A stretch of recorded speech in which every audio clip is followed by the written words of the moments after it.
علامہ ابن حسن ننہروی سن 1317 ہجری میں سرزمین ننہرہ ضلع غازی پور پر پیدا ہوئے۔ آپ کے والد سید محمد جواد تھے۔ علامہ کو نادرۃ الزمن، ملک الناطقین، صدر الواعظین، استاذ الواعظین اور صدر المتعلہین کے القاب سے یاد کیا جاتا ہے۔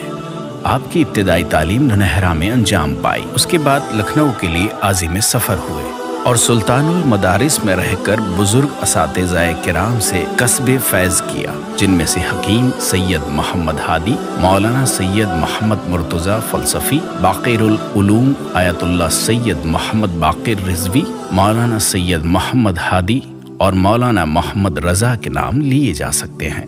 صدر الافاضل کی سند حاصل کرنے کے بعد 33 سال تک سلطان المدارس میں ایک بہترین مدرس کا کردار ادا کیا اور اس کے بعد مدرسۃ الواعظین میں پرنسپل کے عنوان سے منتخب کر لیے گئے۔ تدریس کے میدان میں اپنی مثال آپ تھے۔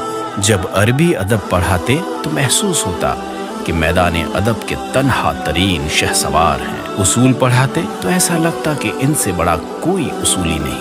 علامہ نے اپنی پوری زندگی تبلیغ دین اور درس و تدریس کے لیے وقف کر دی تھی۔ آپ کے شاگردوں کی تعداد اندازے سے زیادہ ہے، جنہوں نے درس و تدریس کے علاوہ میدان قلم میں بھی اپنی صلاحیتوں کا لوہا منوایا ہے۔ ان میں سے ظفر الملت آیت اللہ سید ظفر الحسن اعظمی، صدر الملت علامہ سید محمد مجتبیٰ نوگانوی، صفوت العلماء سید کلب عابد لکھنوی، ضیاء الواعظین علامہ سید وسیع محمد فیض آبادی اور مولانا محمد طاہر گوئلی کے اسماء گرامی قابل ذکر ہیں۔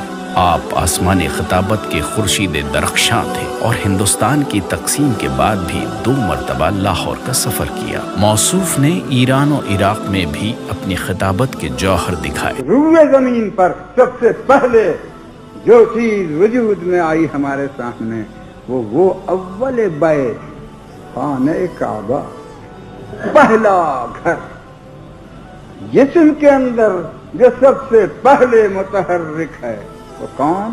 ہمارا قلب۔ قلب کو کعبے سے کتنی مناسبت ہوئی؟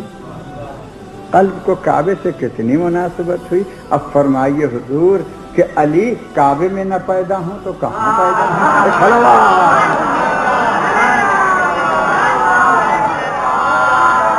کہاں پیدا ہوں؟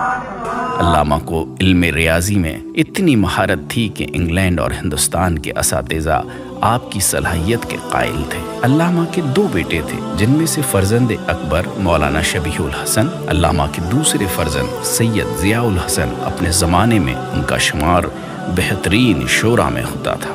جہان خطابت کا یہ درخشاں آفتاب فالج جیسی مہلک بیماری میں مبتلا ہو کر شہر لکھنؤ کے محلہ کٹرا ابو تراب خاں میں سن 1400 ہجری میں غروب ہو گیا اور ارباب علم و فن کو روتا بلکتا چھوڑ کر امام بارگاہ غفران مآب میں عروس دائمی سے ہم آغوش ہو گیا۔